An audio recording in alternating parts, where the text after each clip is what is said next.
sí me parece interesante, dado que no pudimos tener la teórica esta, pasar rápido pero bien por distintas cuestiones. Sobre todo, esto es un experimento didáctico, se les da al revés que todos los años, están teniendo la teórica después de que tuvieron los TPs, pero quizás está bueno porque podemos despejar dudas, ver que alguna cosa no quedó muy clara, y quizás hasta funciona mejor. ¿Sí? Bueno, vamos a hablar un poquito de evolución humana.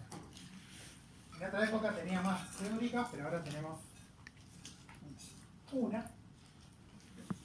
Y es un tema que es un poquito complicado porque la evolución humana lo que tiene es que en realidad es medio como un marco o una excusa para pasar por toda la materia. ¿Sí? Uno quiere ponerse a entender cómo evolucionamos y vamos a tener que tener idea de absolutamente todo el programa de la materia, porque vamos a tener elementos de todo eso que van a ir saltando todo el tiempo. Así que también está bueno como forma de repaso general. ¿Sí? Ustedes tenían una parte inicial que era todo lo que sería biografía y sistemática de primates.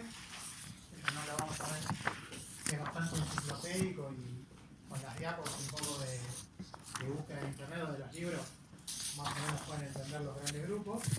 Pero sí quiero arrancar.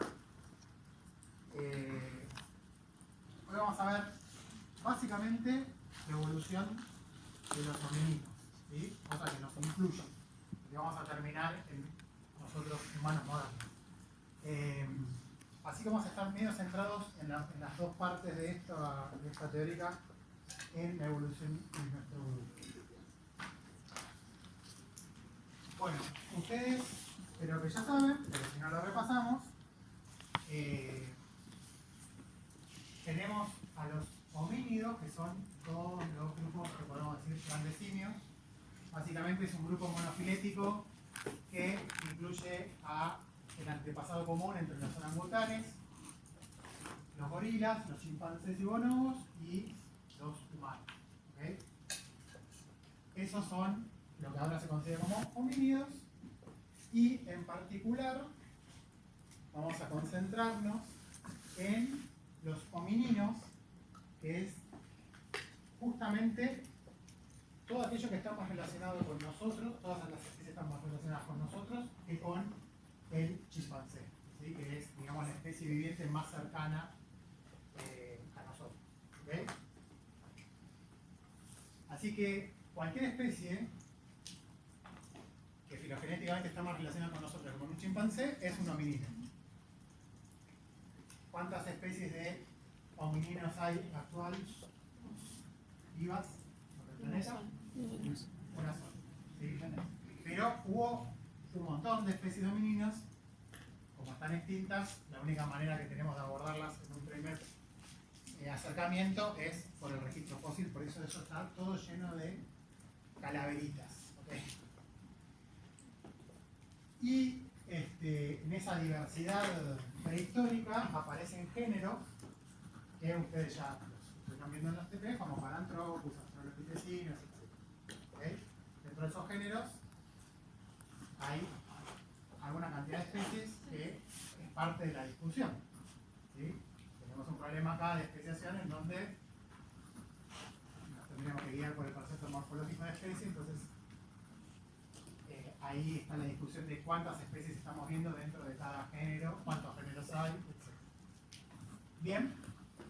¿Se entiende? Vamos a estar parados acá y en este linaje particular que termina en el único género actual, que es Homo, con la única especie actual que es Homo sapiens, pero que no fue la única especie de Homo que existió. Pasó un montón de cosas muy interesantes. ¿Sí? Entre otras cosas, somos la única especie en este planeta que hace todo este lío para juntarse, para hablar de cómo somos la única especie en este planeta que hace todo esto para hablar de sí mismo. ¿Sí? Sin embargo, a todos enseguida nos sale, o sea, desde la época de los integralistas naturales, nos salía como obvio separarnos del resto de la biodiversidad porque somos como sapiens, ¿no? Esta cosa cognitiva, la inteligencia, la sabiduría, como algo que es propio nuestro y que nos separa de todo el resto de la biodiversidad. Eso lo vamos a discutir, pero sin embargo, si nos ponemos estrictos y queremos pensar en una sinapomorfía de homininos en nuestro linaje, va a ser algo un poco más terrenal, ¿sí? Que es la forma de locomoción, ¿sí? La forma bípeda de locomoción. Eso es lo que va a caracterizar a los homininos respecto al resto de los homínidos.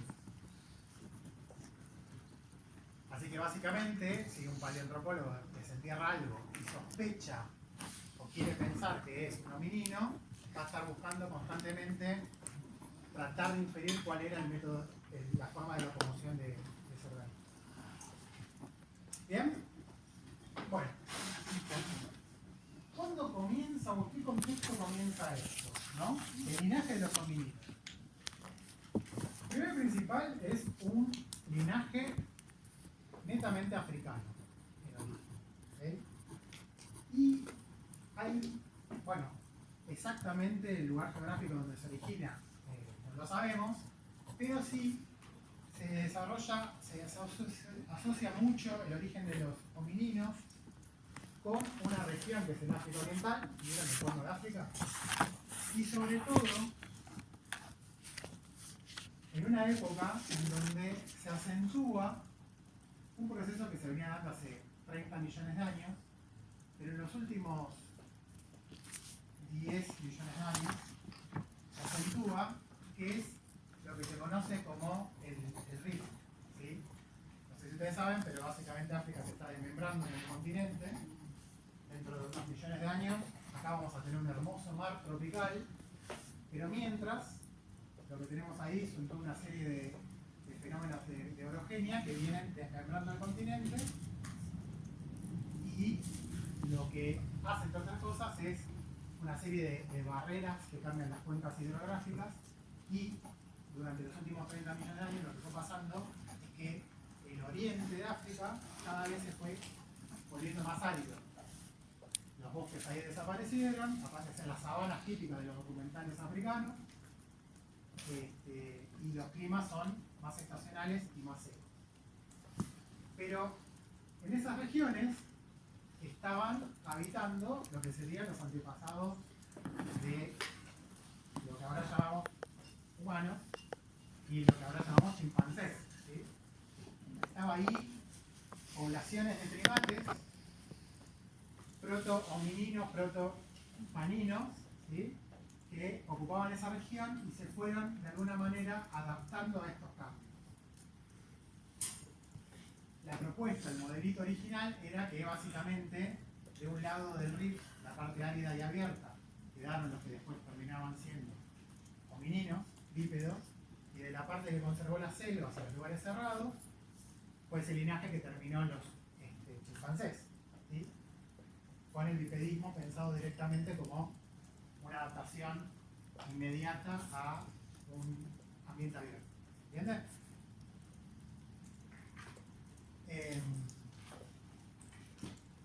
Bueno, básicamente entonces lo que tenemos es poblaciones que están evolucionando en un ambiente que empieza a cambiar drásticamente, y aparece muy tempranamente el bipedismo.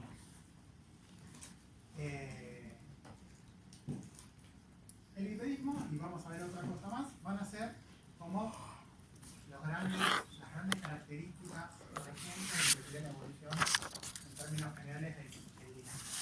Después, en esta primera parte, les voy a contar por arriba para que nos pongamos de acuerdo qué características estamos viendo.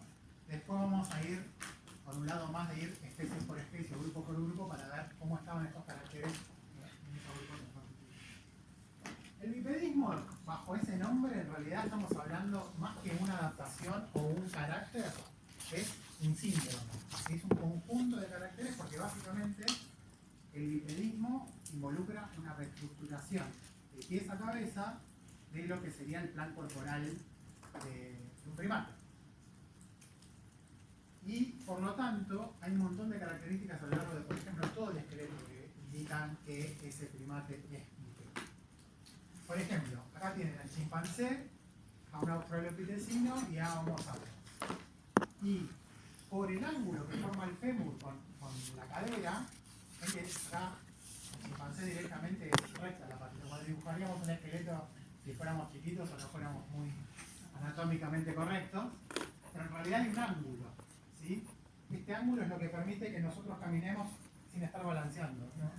Cuando uno ve a un chimpancé que puede caminar de manera bípeda, vieron que se mueven de un lado para el otro y van pasando el peso de un lado para el otro, y eso hace que el centro de gravedad vaya siendo así. Nosotros somos más estables en el bipedismo en parte por este ángulo que ha evolucionado entre el fémur y la cadera. La cadera misma cambió totalmente de conformación. Fíjense un chimpancé que tiene una cadera alargada, ¿sí?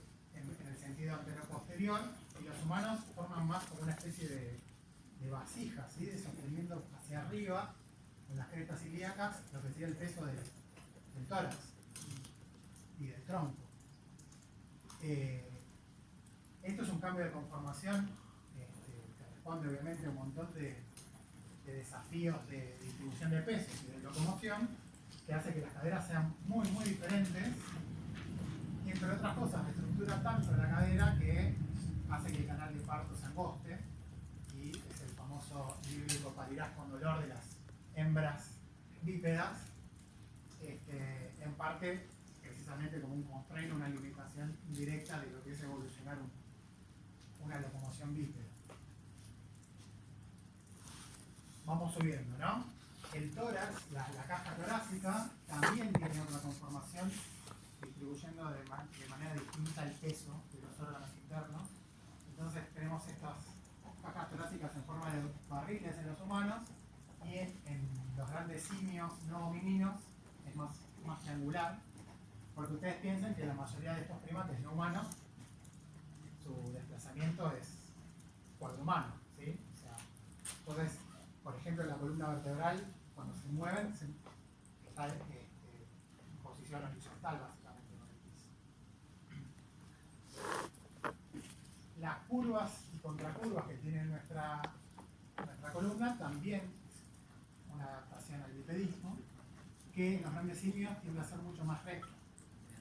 Entonces, la distribución de los pesos son totalmente distintas y involucra un estrés muy grande para un gran simio no bípedo estar mucho tiempo caminando de manera bípeda. ¿Sí?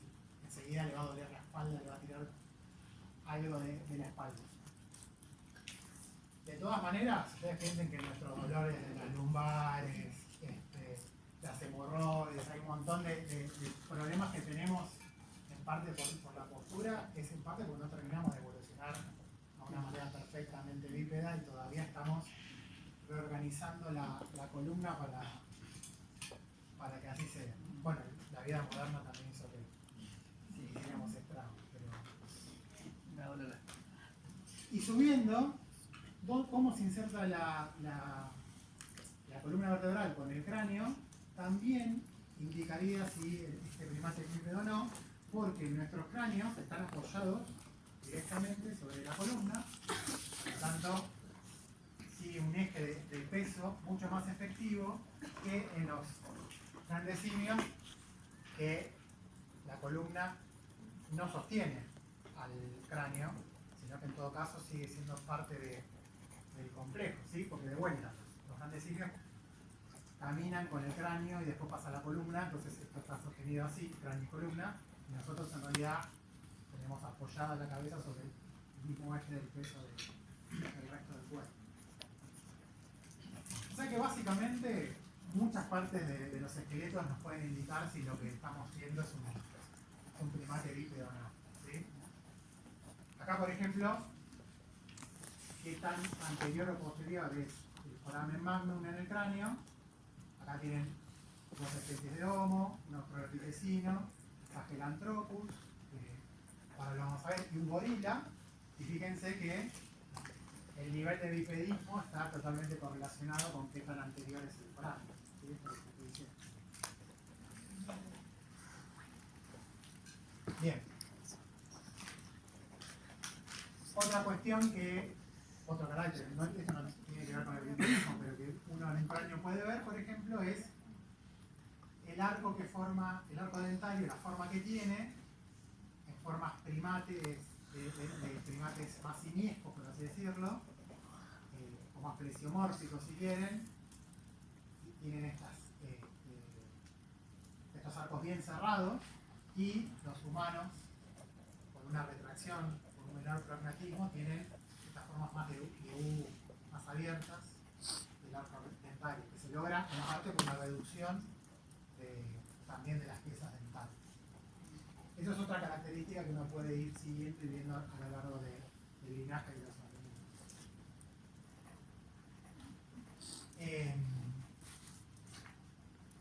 Estas son las huellas de Leotolle, se encontraron en los 70 y fue bastante revolucionario esto, porque son unas huellas, las hermosas huellas que quedaron preservadas en la orilla de un lago y después hubo una erupción volcánica y lo preservó, pero tienen 3.6, 3.7 millones de años de antigüedad y no había nada cercanamente parecido a un humano en esa época existiendo. Entonces tuvieron que relacionar estas huellas con lo que había dando vueltas por ahí, que eran cosas parecidas a estas, bien simiescas, por lo que quedaba totalmente desacoplado el bipedismo a una inteligencia, sin un grado de encefalización.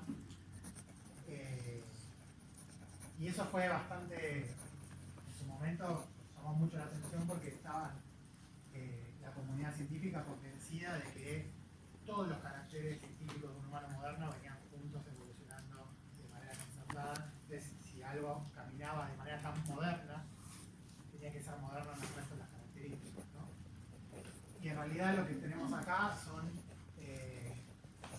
homininos, o australopitecinos, que si los miramos ahora, nos parecerían, a golpe de vista, chimpancés que están caminando de manera demasiado humana, pero en todas las otras características, digamos, mucho más plesiomórficas, más simiescas. Eso llamó mucho la atención. Ahora está, como les arranqué diciendo, está totalmente aceptado de que el bipedismo moderno, bien desarrollado, arranca muy temprano en nuestro linaje y es una de nuestras características más distintivas. Como linaje, no como humanos, sino como individuos.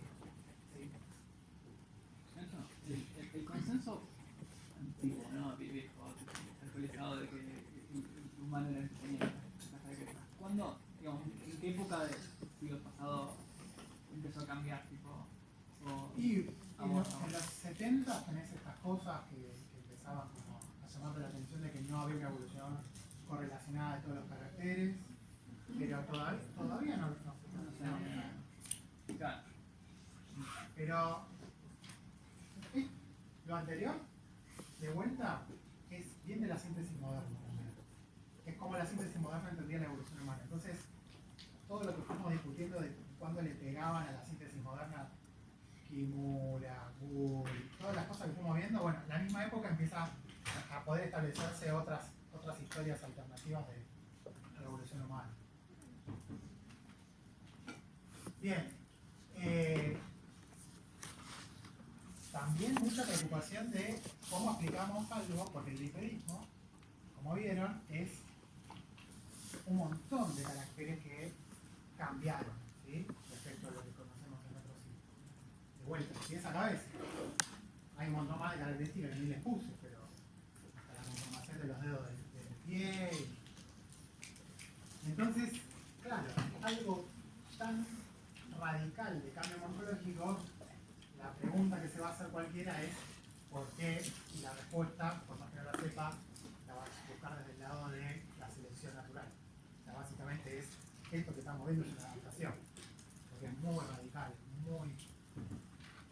y entonces van a encontrar un montón montón de explicaciones de por qué evolucionó el bipedismo, ¿no? Entre otras cosas, con este escenario que yo les contaba de la aparición de ambientes abiertos en la sabana africana y por lo tanto un método de locomoción más eficiente. Otros decían que era porque liberaban las manos que podían permitir el uso de herramientas, porque podían cargar, las hembras humanas podían cargar a los bebés cuando se desplazaban. Van a encontrar, pero otros dicen que en realidad no es tanto por la locomoción, sino porque te permite termorregular mejor en la sabana africana. Un poco más alto vas a estar un poco más fresco porque te alejas del suelo. Hay de todo, y hay gente que te dice que son varias cosas al mismo tiempo. La verdad, lo que pasa es que aparece muy rápido en el registro fósil el bipedismo como consolidado, y entonces además desconocemos muchos aspectos de cómo era la locomoción ancestral, porque de vuelta, esta es la primera vez, pero no la última que les voy a advertir. El antepasado común entre el chimpancé y el humano no es un chimpancé, no es un humano, no es un chimpancé. Pasó tanta evolución por el lado del chimpancé como del humano, así que tranquilamente es tan distinto a nosotros como es distinto a un chimpancé, ¿entiendes? Entonces no podemos decir, nuestro ancestro común se movía como un chimpancé y evolucionó el bipedismo. Hay que demostrar eso, en realidad no sabemos cuál es el estado ancestral. De hecho, ahora les voy a contar qué empezamos a saber del estado ancestral. Pero además, empezamos a encontrar que los primeros bípedos, y ahora vamos a ver ejemplos, se encontraban en ambientes boscosos. Cuando el registro fósil se enriquece, empezamos a encontrar los primeros homininos que ya no estaban en el este africano, sino más al oeste, en lugares que siempre hubo bosques. Entonces la explicación de que era por la sabana africana o por la termorregulación o lo que sea, tampoco. Una pregunta. Sí. Justo había estado repasando la clase de adaptación y exaptación y me quedé pensando si no podría ser una de las explicaciones y que después haya sido, o sea, en realidad una exaptación y haya servido para ¿Sí? la otra. ¿De acuerdo? Porque si se encontró en ambiente boscoso, por ahí no sirve De la hecho, explicación para... Sí, de hecho muchas de las hipótesis que te mandé y otras que hay gente que la pone como la hipótesis primaria y otros que te dicen que no, que en realidad después de que ocurre el cambio por otra, estas se cumplen como exaptaciones. Ah, ok. Bueno, y después hay un desfasaje entre la liberación de las manos y la aparición de las industrias líticas por varios millones de años, entonces tampoco hay una relación ahí uno a uno. Acá tenemos un humano moderno, tenemos al chimpancé y acá está Lucy, ¿sí? Una australopithecina. Nacho, perdón, ¿es una industria lítica? ¿Es una industria, sabes? No, sí, pero digo, o sea, ¿qué tiene que ver con la liberación de las manos con la industria lítica? ¿Sabes qué es una industria? Sí, ¿Sabes qué es lítico? sí. No. Ah, que es de piedra. Ahí va. Ah, Herramientas de piedra. Pero yo, viste, me hago el la industria no. picado que digo Usar piedra. usar piedra como herramienta. Bien, bien. Valen meses, así, no den por sentado nada. Bien. Bueno, nuestros vecinos ahora, como les contaba, estamos viendo ciertas sutilezas anatómicas y entonces nos estamos dando cuenta que nuestros antepasados homininos eran bípedos, pero también tenían una serie de características en el resto del cuerpo que podemos pensarlas como intermedias o medias de mosaico. Entonces, por ejemplo, los australopithecinos hoy por hoy se reconstruyen como buenos bípedos, ¿sí? con movimientos bípedos muy eficientes al humano, pero al mismo tiempo mejores trepadores que nosotros. Pero peores trepadores que los chimpancés, pero le ganaron una carrera a campo abierto a un chimpancé, ¿entiendes? Entonces, hay ahí una estrategia ecológica intermedia que si nosotros, entonces en ese sentido, suavizamos, por así decir, el cambio evolutivo de lo que es no ser bípedo a ser bípedo, también se nos puede aparecer explicaciones de cómo evolucionar el bipedismo un poco menos milagrosas, ¿no? Complicadas. La otra característica también bastante obvia en la evolución del neurolinaje es la encefalización. ¿Qué es la encefalización? El desarrollo del cerebro. Mayor desarrollo del cerebro. ¿Así punto o También el tamaño del cuerpo. con respecto al tamaño del cuerpo? ¿Sí? En realidad las dos cosas pasan en nuestro linaje. Tenemos cerebros más grandes, pero también tenemos más gramos de cerebro por kilo de cuerpo, por así decirlo, a lo largo de la evolución del linaje. Si ustedes ven, acá 3.5 millones de años en el pasado al presente, tenemos como los distintos especímenes que vamos desenterrando, o sea, ahora medimos las condiciones actuales, hay una tendencia bastante clara que aumentó durante la evolución. No podemos pensar si esto está planchado y acá se acelera, o es una curva constante, hay un montón de discusiones. ¿Okay? Pero sí, claramente hay que explicar este patrón. Generar tejido cerebral no es energéticamente barato y sostener un cerebro grande porque sí, no es ni ecológica ni evolutivamente sensato, sino va a estar generando alguna ventaja adaptativa. ¿Okay? Para los que les gusta pensarnos en el pico de la creación, aviso que no somos la especie con el cerebro más grande ni los más encefalizados que existieron, sino que el extinto Neandertal tenía valores mucho más altos de volumen cerebral y de encefalización. Y según las tendencias actuales, muchas de nuestras poblaciones todavía están bajando el volumen cerebral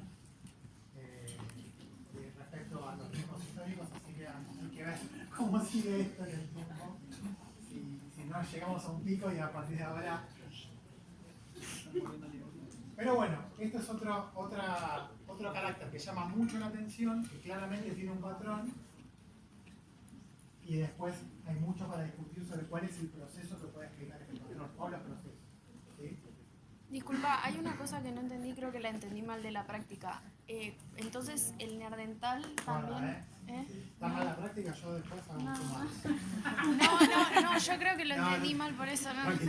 El tema del neandertal es las dos cosas, o sea, es respecto a la relación tamaño y tamaño corporal, y también... Ah, ok, está bien, lo había entendido mal, había entendido que era solo una de las dos, pero está bien, está bien. Bueno. Primero son mínimos, ¿sí? Ahí vimos un par de caracteres, pero ahora vamos a verlos encarnados en distintos grupos. Entiendo que los vieron en el PP, incluso hasta algunos tuvieron los cráneos en la mano. Obviamente que encontrar el primer hominino es algo que te da mucha fama como paleoantropólogo, así que hay muchos candidatos a ser el primer hominino, pero tenemos, por ejemplo, a Orrorin, ahí lo tienen, o a Sahelanthropus, como candidatos a ser representantes de lo que sería esa primera parte en donde el linaje de los homininos estaba divirtiendo de los chimpancés. Obviamente que si estamos hablando de que son los primeros homininos, estamos diciendo que estos organismos que eran bípedos, ¿sí? En Sahelanthropus, mirando el foramen magnum, uno puede estimar que sí. ¿Y qué hacemos con Orrorin? Claro, también vos tenés que ver dónde lo encontraste. Pero si decimos que Orrorin es hominino. Claro, por suerte tenemos un fémur, por ejemplo, como para... Si hubiéramos encontrado una muela, ahí ya no sabemos qué hay que decir. Pero bueno, candidatos a ser primeros homininos, fíjense que estamos hablando de entre 6 y 7 millones de años atrás, los dos en ambientes boscosos. Estos, en el siglo XX, no existían como fósiles, y son los que vienen a aparecer en un lugar incómodo para decir, el bipedismo es por una adaptación a los ambientes abiertos. ¿Okay? Una pregunta, ¿no habíamos visto que el hominino había surgido en ambientes no boscosos, justamente? Como una hermosa historia para muchos que no se sostiene cuando empezaron a aparecer más. Está bien. Sí. igual. Hay gente que todavía lo defiende. Ojo de las historias que son muy, muy lindas porque cierran, porque uno tiende a no soltarlas cuando la evidencia empieza a aparecer en contra. Pero ahora sabemos que los primeros homininos o candidatos a hacerlo son en lugares que cuando los reconstruís eran ambientes opuestos. Entonces se hace un poco de agua esto de que el literismo es una adaptación original a los ambientes abiertos. Puede ser una adaptación después, ¿sí? Porque después vamos a tener en el linaje de los homininos especies de pradera directamente, de sabana. Y ahí vemos cómo el bipedismo se termina de tunear. O sea que claramente tiene que ver un poco, pero quizás no originalmente. Tal cual. Iban a preguntar algo. La peregrinación. Bueno, acá tienen el exagerator que se vea bueno. Si avanzamos un poquito más, ¿sí? Tenemos al género Ripithecus. Estos son homininos, hechos y derechos. Fíjense las reconstrucciones, donde tenemos características y proporciones de troncos muy simiescas, si quieren, ¿sí?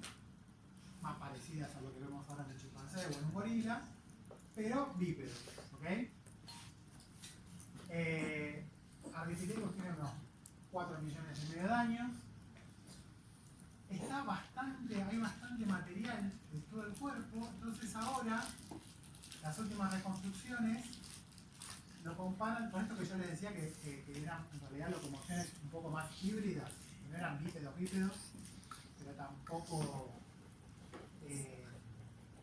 cuadrumanos, la locomoción típica que podría un chimpancé.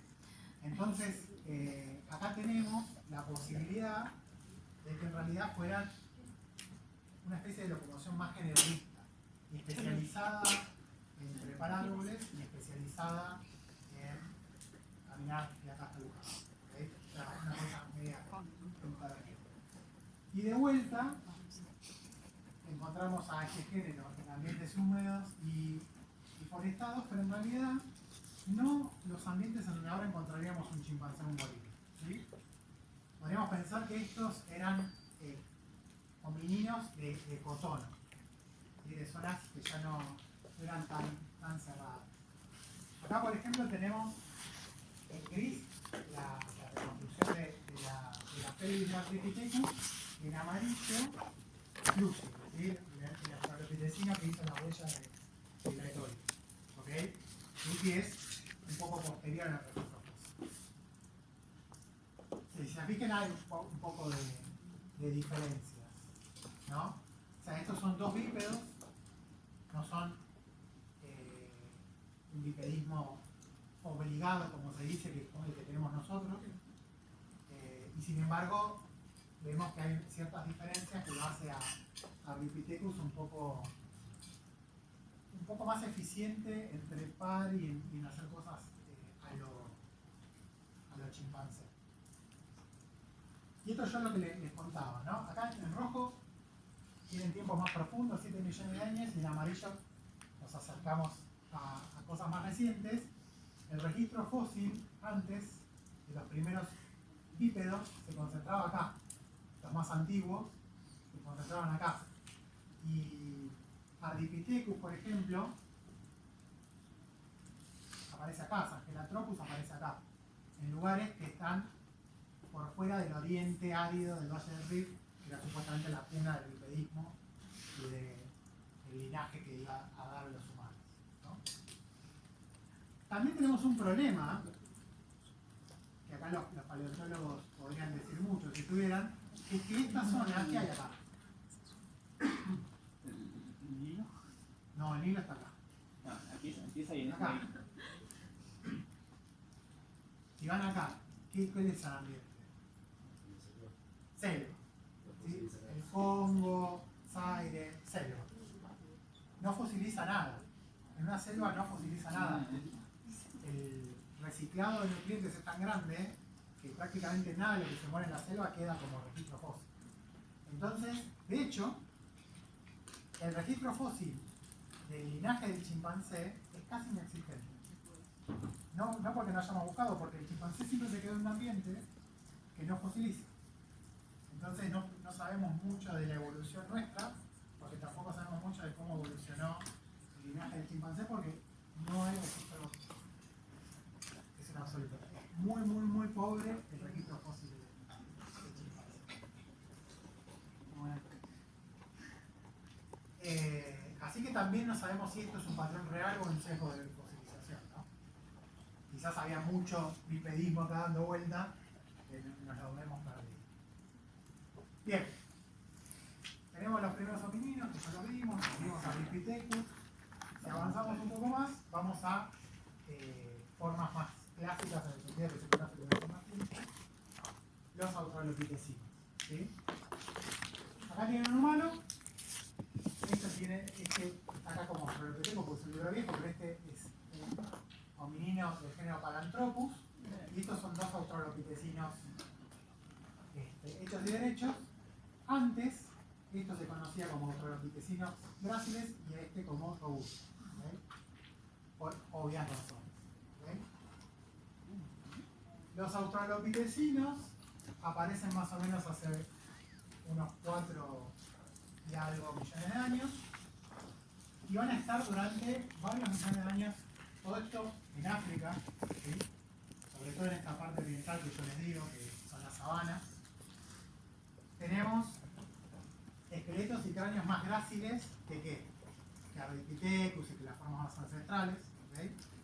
De todas maneras, estamos hablando de este bicho, por ejemplo, que nunca diríamos que es grácil frente a un humano, es más robusto que un humano, pero es más grácil que las formas anteriores. Cerebro pequeño, comparativamente. Tenemos un desarrollo dentario proporcionalmente mucho mayor que los humanos.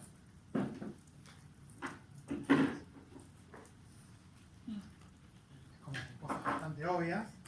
Hasta las piezas dentales, fíjense que son de tamaños muy... Y estamos hablando de que estos bichos tenían esta talla. ¿Sí, Lucy? Más o menos, altura. ¿Cómo se encuentra, Lucy? No, vamos a ver a los petizos y las petizas de acá. Pero formas bípedas, ¿sí? Como habíamos. En un momento,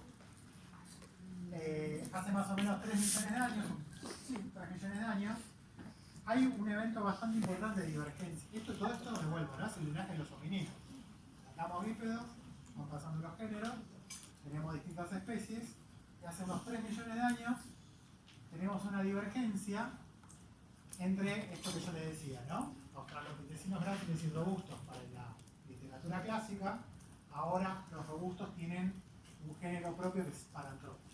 ¿Okay? Nuestro australopithecino grácil más conocido es Lucy. Este esqueleto, también desenterrado en los 70s, revolucionó la paleoantropología porque básicamente, lo que yo les decía, tenemos un primate súper plesiomórfico en todos los caracteres, salvo que es bípedo, claramente bípedo. Tuvo la delicadeza de fosilizar todo lo que necesitábamos para creerle, que vino a cambiar mucho cómo se pensaba que había evolucionado el linaje, ¿no? Tuvimos que desacoplar el bipedismo del resto de los caracteres. Bien, acá tienen los dos australopithecinos parados uno al lado del otro, africanos y un Paranthropus, tallas distintas, los cráneos muy distintos, ahora vamos a ver esto más en detalle, pero en una época en donde se trataba también, por ejemplo, una idea muy fuerte durante la síntesis moderna, que, bueno, ponen evolución humana en Google y tienen el dibujito de un humano atrás del otro cada vez más alto, ¿ven? Eso es porque también había una mentalidad que no podía haber más de una especie en cada momento. Entonces, cuando empiezan a desenterrar estas formas, coexistiendo, lo primero que dijeron fue dimorfismo sexual, machos y hembras. Y sí, porque no podía haber más de una especie dando vueltas. ¿Ok? Pero muchas de las características hacían que fuera bastante difícil sostener lo que fuera solo dimorfismo sexual, sobre todo porque después, al acumularse el registro fósil, empezaron a ver dentro de cada especie, que ahora sabemos, también dimorfismo sexual. Entonces, ya se hacía difícil y por lo tanto ahora sabemos que había un grupo de australopitecinos que son los gráciles y otro grupo que son los robustos, ¿sí? Los gráciles son, ¿se acuerdan? Son las formas más ancestrales también. Antes de que se divergieran gráciles y robustos, ya había gráciles, es como la forma anterior. Entonces, australopitecinos incluye australopithecus y Amarantopus. Ahora no. No, perdón, los australopitecinos como grupo en general sí, está bien. Pero ahora el género Australopithecus y Paranthropus son dos cosas diferentes. Pero, si te pones vamos para atrás, el género Australopithecus, tenés acá una especie, acá una especie, acá una especie, ¿no? Y los robustos salen de acá. ¿Cómo es Australopithecus? ¿Es válido? Como monofilético. Como nombre sistemático. No es un grupo natural. Claro. ¿Se entiende? Porque está dejando afuera parte de los descendientes. Pero tampoco es un grupo natural porque está dejando afuera también a los humanos. O sea, ahí ya es otra la discusión. Pero bueno, australopitecinos gráciles como estos, que en algún momento de ese stock grácil aparece esta primera gran divergencia ecológica, por así decirlo. Ahora vamos a ver que son los robustos. Los gráciles, todos estos millones de años que existieron los gráciles, se entienden ahora como estos ocupantes de estas zonas por momentos abiertas, con parches cerrados, ¿no? Con estos ecotonos y con estos ambientes que cada vez eran más disponibles y muy complejos, que era esta zona de África de ese momento, ¿no? Están ocupando como nuevos nichos disponibles, si se quieren, producto de los cambios climáticos, y con esto que yo les decía, ¿no? Que no eran ni bípedos como los humanos, pero tampoco, pero eran bípedos, pero también trepaban mejor que los humanos, no también como los chimpancés. Entonces, se entiende que son formas con una estrategia ecológica bastante generalista, aparte omnívoros, estaban ahí como en una situación bastante generalista de aprovechamiento de un ambiente que era bastante complejo.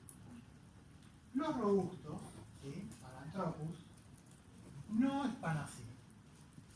Estos estaban sobre todo asociados a la sabana y tienen un montón de características, sobre todo en el cráneo, que se interpretan como adaptaciones muy claras y concretas a un tipo de dieta muy especializada. Estos cráneos son una adaptación hominina a convertirse en molinos y a romper cosas duras y volverlo papilla. Nueces, pastos duros, son... tenemos acá. La versión herbívora de los humanos.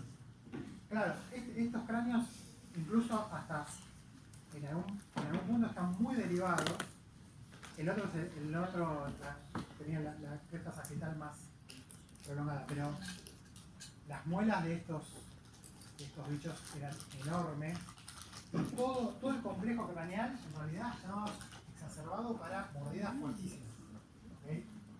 Entonces, se entiende que, y bueno, se hacen estudios, por ejemplo, del esmalte de los dientes. Estos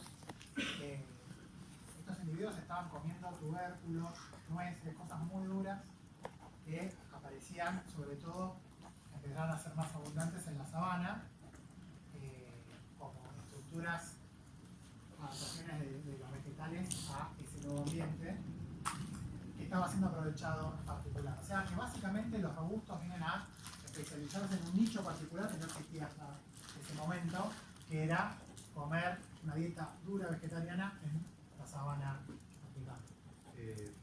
Perdón, ¿me parece que los gráciles también habitados Sí, pero no tienen estas adaptaciones. o sea, ambos fueron a ese lugar, o sea, Claro, pero los ocupaban de manera distinta. la idea de solo puede existir una especie de hominino por momento, porque hay, por ejemplo, divergencias de adaptaciones ecológicas bastante distintas. Entonces, tenemos una diversidad ahí interesante. Los gráfilos y los productos ocupaban el mismo nicho, pero lo utilizaban En algunas zonas sí, de manera distinta. claro, no ocupaban el mismo nicho, ocupaban la misma zona. Tenían nichos distintos. De hecho, por eso coexistían. Y la evidencia que son adaptaciones que provienen de un Australopithecus ancestral Sí. es contundente o tipo Y si no, ¿de dónde viene? y capaz algo anterior a uno, porque ellos se parecen mucho a los hijos. No, que no se parecen mucho. Ahí está. Además son bípedos. Tenés que volver a hacer evolucionar el bipedín. O sea, vos lo que decís es, me olvido que hace 1,5 millones de años hay bípedos, Claro. Y Aparece otros bípedos. otros bípedos, es más fácil, Está bien, está bien. es más parsimonioso alienígenas ancestrales que eso. ¿Se entiende lo que voy? Sí. Tenés un stock de primates bípedos en las zonas. Pero el tema es, tipo, el tórax, y digamos, la cresta, y todas cosas aparecen en simios y en Sí. gorilas. Pero, perdón, pero la cresta sagital, Ah, la cresta. no digo, la cresta sagital es una estructura de mordida fuerte en mamíferos. O sea, los perros tienen cresta sagital y no vas a decir que es un Pero paranthropus. las locales no. No, porque no tenía. Tipo, la volvió a tener. Tipo, Claro, pero el anterior no la tenía. por eso. Pero una cresta sagital que evolucione para una dictadura Sí, sí. con todo el síndrome del cráneo que vos ves, Es más fácil que un... porque ahí tenés que agregar el bipedismo y la cresta. Ah, ahí está.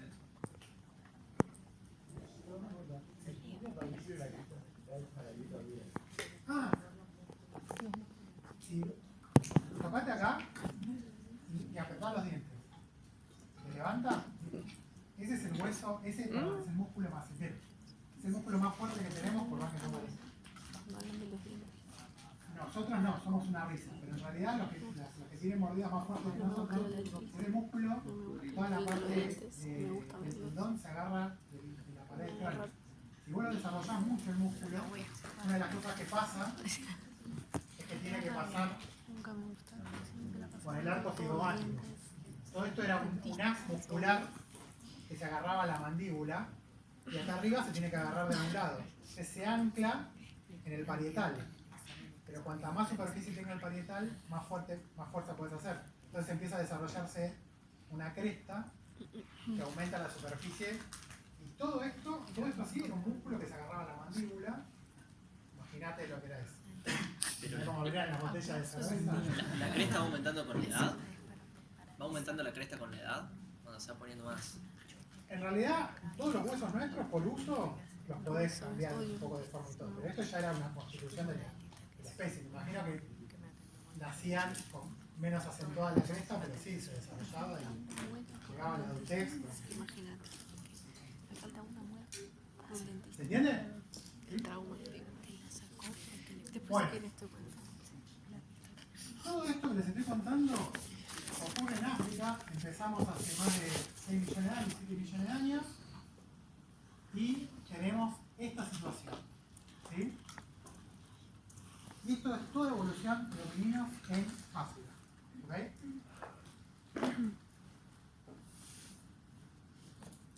Acá tenemos gráciles, como les contaba, por los que me preguntaban, y acá tenemos los robustos. En algunas zonas estaban en el mismo lado, no estaban ocupando claramente el mismo nicho. ¿Sí? Pero porque ocupaban los mismos lugares, era esto que le digo, en una primera instancia dijeron esto es dimorfismo sexual. Esto es el escenario que nosotros sabemos que era el escenario de la evolución de nuestro linaje de hace 6, 7 millones de años hasta hace 2 millones de años. ¿Sí? ¿El único? No, de vuelta, no sabemos cuánto el sesgo de fosilización en otros lados. Pero acá sabemos que hubo un montón de evolución de los homininos y son los lugares típicos donde van a buscar las expediciones fósiles.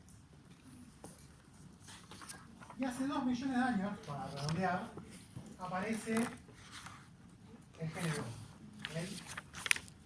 Que creo que no necesita mucha más presentación que somos nosotros. El género Homo es un hominino bípedo, pero ya es una sofisticación del bipedismo que no lo vamos a ver. Acá tenemos a Lucy de vuelta para comparación. Homo es un hominino bípedo, pero ya es lo que se conoce como bípedo obligado. ¿Okay? Acá, en los representantes de Homo, vamos a ver todas las estructuras del bipedismo exacerbadas al punto tal que no podemos, salvo con mucho entrenamiento y algún loco nuestro, movernos de manera cotidiana en cuatro. ¿Okay? Y trepamos bastante mal comparado a otros.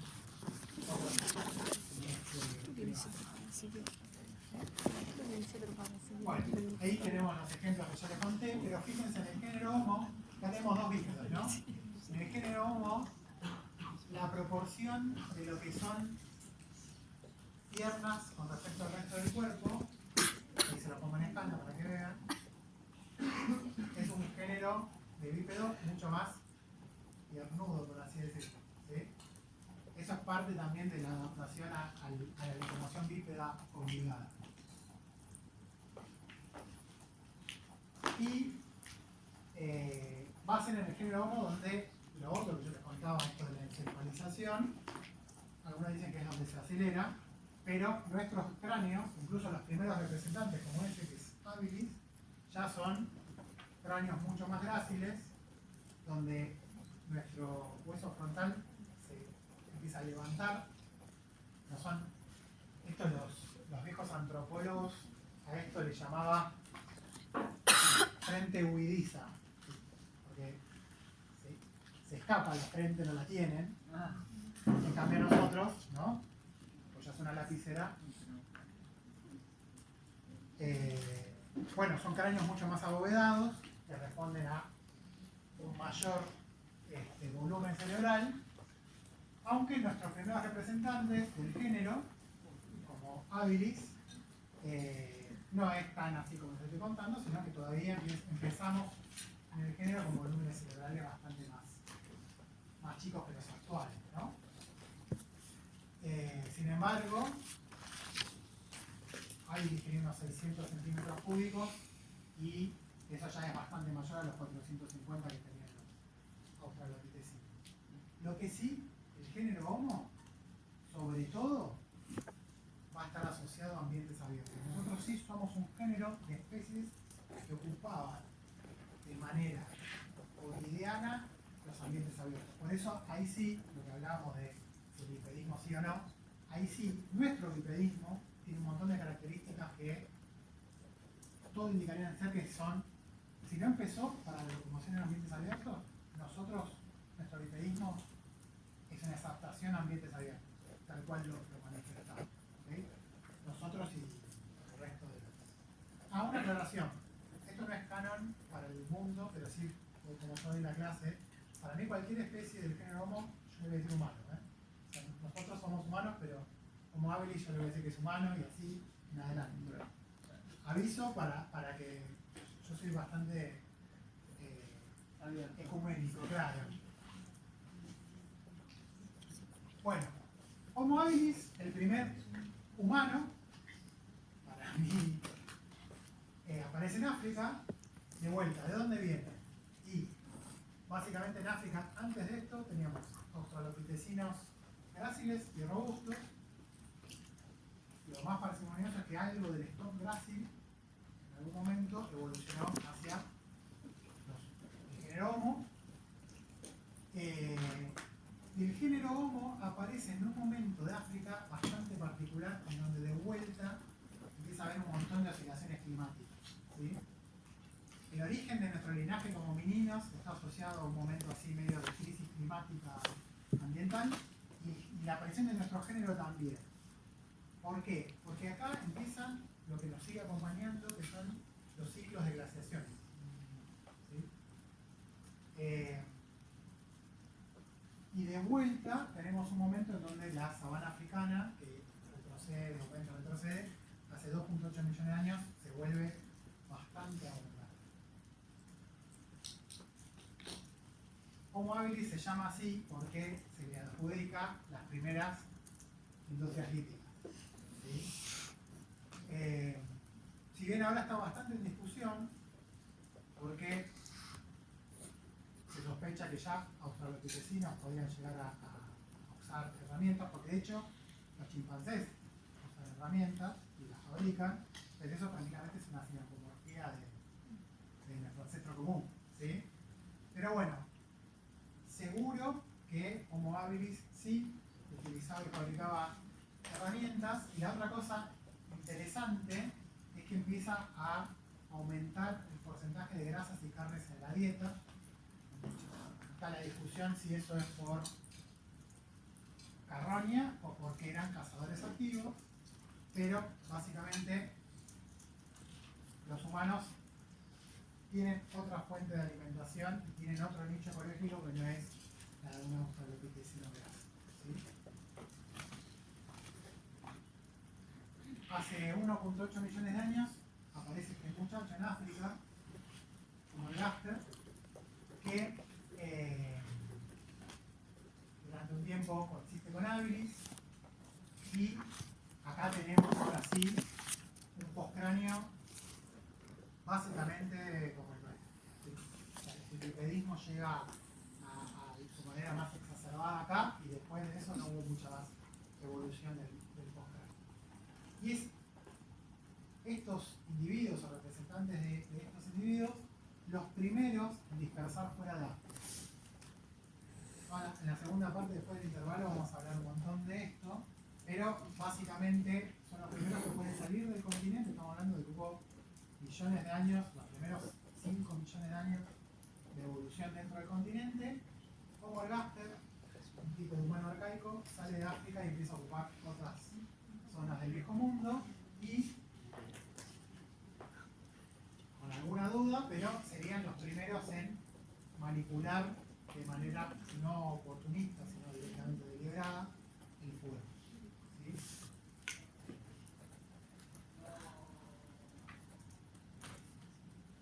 Hace 2.3 millones de años aparecían acá Homo habilis, ¿no? Pero si uno se pone a ver dónde aparecen los humanos, los representantes del género Homo, más antiguos en otras partes del mundo, encontramos cosas como sudeste asiático con, ¿se acuerdan que yo dije el Gaster aparece hace 1.8 millones de años en África? ¿Sí? Se termina de salir de África. Casi al mismo tiempo lo encontrás humanos arcaicos en el sudeste asiático. ¿Sí? ¿Qué pasó?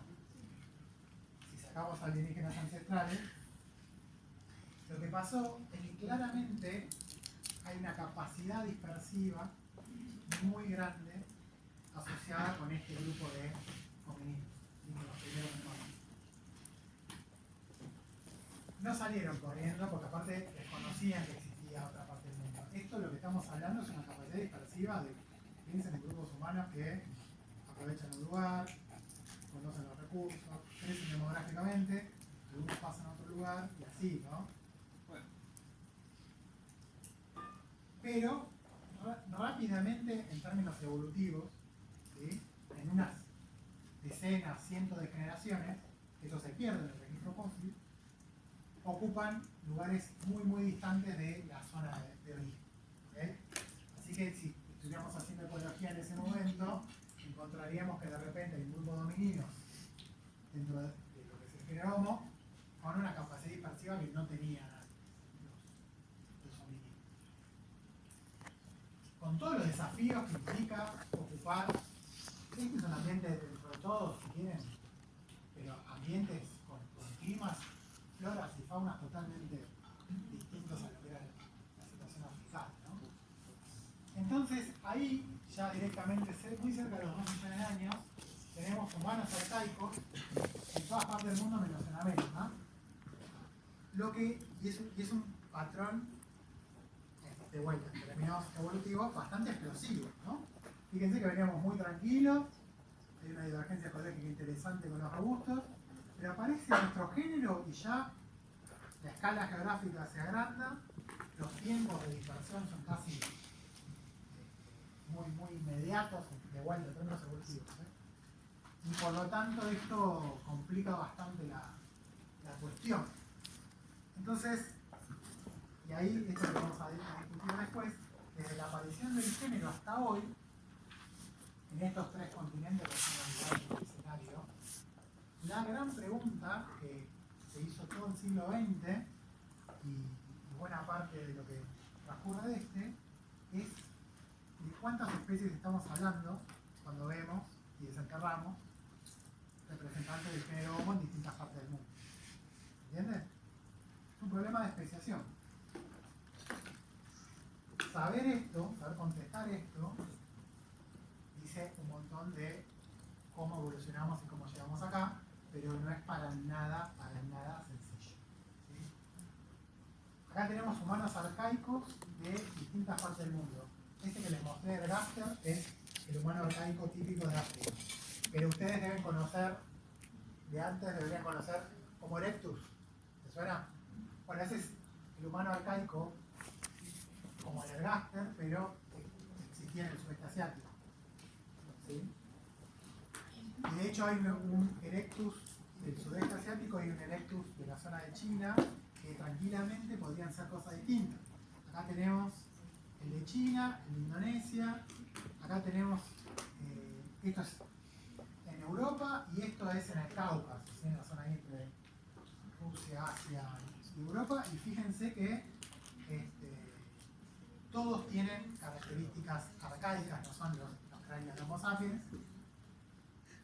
Todos tienen ciertas similitudes, pero para los paleoantropólogos también ahí hay mucha variabilidad.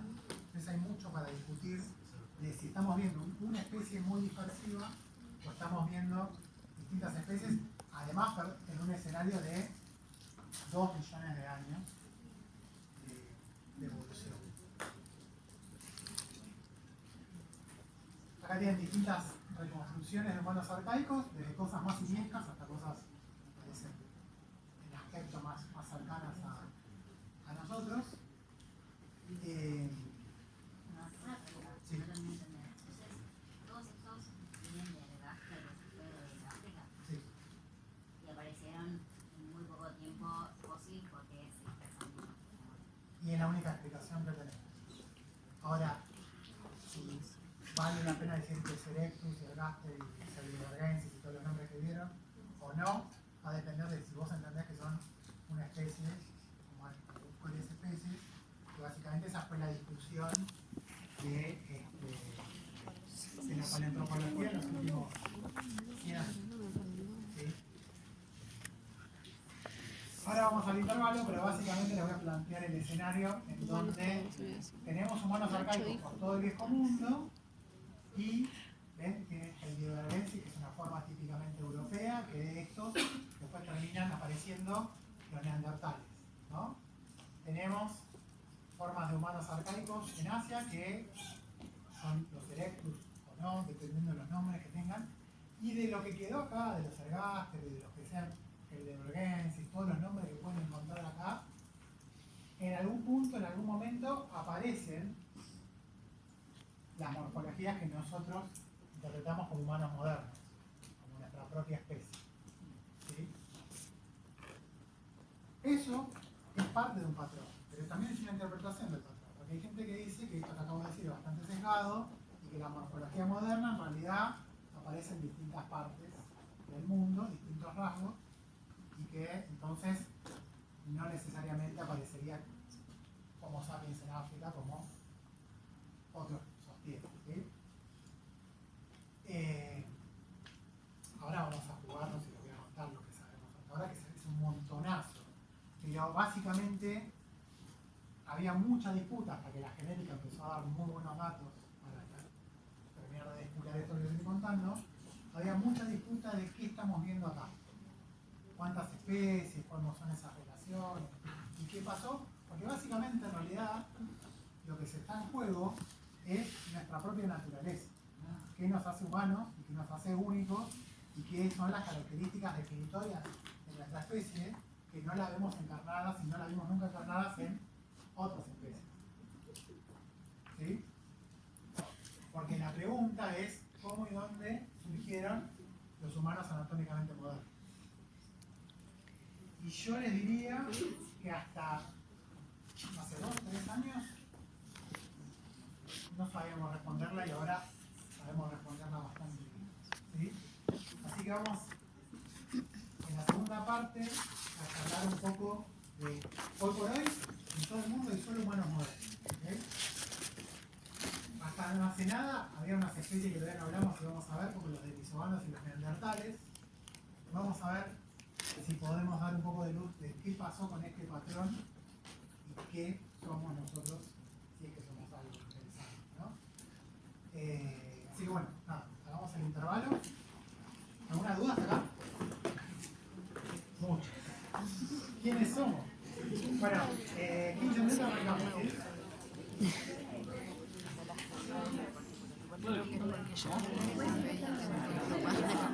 Es menos pesado que todo lo anterior. Menos denso.